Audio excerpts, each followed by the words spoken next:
여드름을 관리하다 보면 나는 언제까지 여드름이 올라올까? 이 아픈 압출을 언제까지 해야 되는 걸까? 피지 억제제는 계속 복용해도 괜찮을까? 임신을 준비 중인데 피지 억제제 중단하면 여드름이 다시 재발하진 않을까 하는 두려움과 고민이 생기기 마련입니다. 여드름 피부는 평생 압출하고 자국을 재생시키는 과정을 반복하면서 살아야 할까라는 고민을 했던 시절이 저도 있습니다. 그때가 참 추운 겨울 피부과에서 압출을 받고 나와서 지하철역으로 가던 길이었던 것 같네요. 여드름은 단순히 압출, 피부과, 화장품 등으로 해결되기보다는 여드름을 어떻게 대하고 어떤 마음 자세로 관리를 하는지가 중요합니다. 계획이 없는 목표는 단순한 소망뿐이다 라는 생택지 페리의 말처럼 나의 여드름을 주도적인 계획 없이 외부에 의존하는 것은 근본적인 여드름의 해결책이 되어주지 못할 수 있습니다.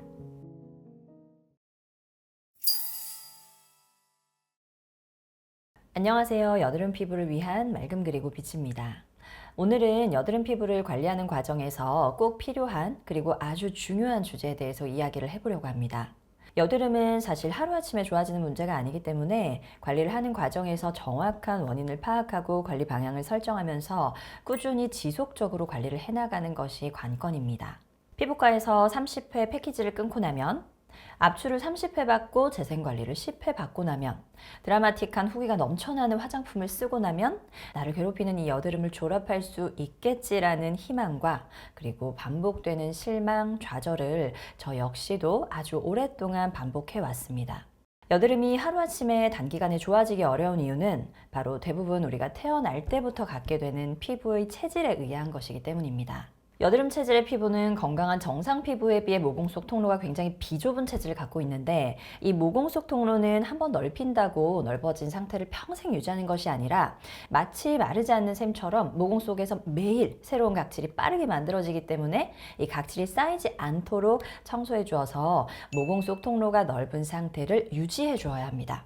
예를 들어서 우리가 집안을 청소할 때도 오늘 청소를 깨끗하게 하고 휴지통도 비웠으니 앞으로는 청소할 일이 없겠지가 아니라, 깨끗하고 쾌적한 집안의 상태를 유지하기 위해서는 매일 청소기를 돌리고 휴지통을 주기적으로 비워주는 것처럼 여드름 체질의 피부도 그런 자세로 관리가 필요합니다. 사실 여드름 피부를 매일 관리한다는 것은, 그리고 여드름 전문 관리를 매일 꾸준히 한다는 것은 결코 쉬운 일이 아닙니다.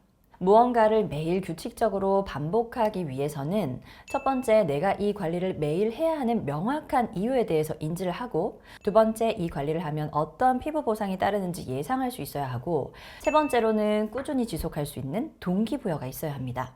첫째, 여드름 전문 관리를 매일 해야 하는 이유는 여드름 체질의 피부는 매일 새롭게 모공 속 각질이 생성되기 때문입니다. 모공 내에 과도한 각질이 축적되면 또다시 피지가 그 속에서 정체되어서 새로운 여드름 씨앗을 만들어내기 때문에 여드름 전문 관리는 매일 모공 속 통로를 말끔히 정리하는 것으로 시작합니다. 둘째, 여드름 전문 관리를 규칙적으로 지속할 경우 일시적으로 여드름이 잠깐 호전됐다가 재발을 반복하는 것이 아니라 여드름이 덜 발생하게 되는 피부 환경으로 변화할 수가 있습니다. 근본적으로 모공 속 통로가 넓고 깨끗한 상태를 유지하게 되니 호르몬의 영향이나 계절 변화, 과도한 스트레스 등으로 피지량이 급격히 증가할 때 이 늘어난 피지가 더 이상 모공 속에서 막히지 않고 배출돼 버리거든요. 그리고 잘 배출된 피지는 여드름 씨앗을 형성하지 않고 우리가 세안할 때 클렌저에 의해서 일부 씻겨져 나가게 됩니다.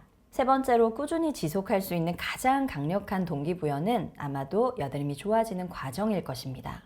여드름이 좋아지는 그 과정을 내가 직접 체감을 하면서 하루가 고단해도 내일의 피부를 위해 여드름 전문 관리를 하게 되고, 실제 다음날 더 좋은 피부 컨디션을 마주하게 되면서 전문 관리를 지속적으로 이어나갈 수 있게 되거든요.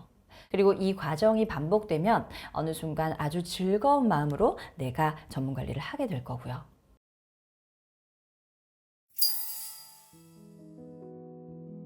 임신 전 1년 정도 바디 프로필을 준비하던 시기가 있었습니다. 그때 식단부터 운동까지 코치님의 컨설팅에 따라서 다 했는데 생각보다 체지방이 줄지 않고 몸이 변화하는 모습이 잘 보이지가 않더라고요. 그때 코치님께서 하신 말씀이 기억이 나네요. 몸이 변화할 수 있는 시간을 주셔야 합니다. 우리는 보상 심리로 내가 평소에는 운동을 안 하다가 오늘 2시간 유산소를 아주 열심히 했으니 내일이면 1kg 정도는 빠져 있겠지라고 생각하게 되지만, 생각보다 실제 체지방이 잘 줄어들고 근육량이 늘어나는 것은 시간이 필요했습니다. 그런데 몸이 변화를 시작하는 시점이 되면 그때부터는 변화의 가속도가 붙어서 좋아지는 속도가 빨라지게 되고 이전보다 적은 노력을 해도 변화된 몸의 상태를 유지할 수 있게 되더라고요. 그리고 무엇보다 건강한 생활 습관이 자리 잡은 모습에 스스로도 정말 많이 뿌듯하고 내가 굉장히 좋은 삶을 살고 있구나라는 생각도 들더라고요. 여드름을 관리하는 것도 마찬가지입니다. 내가 타고난 피부 체질을 변화시키기까지는 피부가 변화할 수 있는 시간을 주어야 합니다. 농부가 씨를 뿌리는 마음으로 최소 3개월 이상 관리를 하다 보면 어느 순간 변화의 모습이 보이기 시작하고 배란기 때 올라오던 여드름의 개수가 줄고 여드름의 정도가 서서히 경미해지고 여드름 색소 침착들이 점점 흐려지면서 1년 정도가 지나고 나면 이미 습관화되어 있는 이 루틴만 잘 유지한다면 처음처럼 큰 노력과 비용을 들이지 않고도 피부는 맑고 건강한 상태를 지속적으로 아주 쉽게 유지할 수 있게 됩니다. 오랫동안 어지럽게 방치되어 있던 집을 청소하는 데는 많은 시간이 필요하지만 늘 깨끗한 상태를 유지하는 집을 청소하는 데는 시간과 노력이 많이 필요하지는 않습니다. 근본적으로 여드름의 피부 환경이 변화돼서 규칙적인 패턴과 작은 노력만으로도 맑고 건강한 피부를 유지하실 수 있는 그날까지 저희 맑음 그리고 빛이 늘 함께 하겠습니다. 고맙습니다.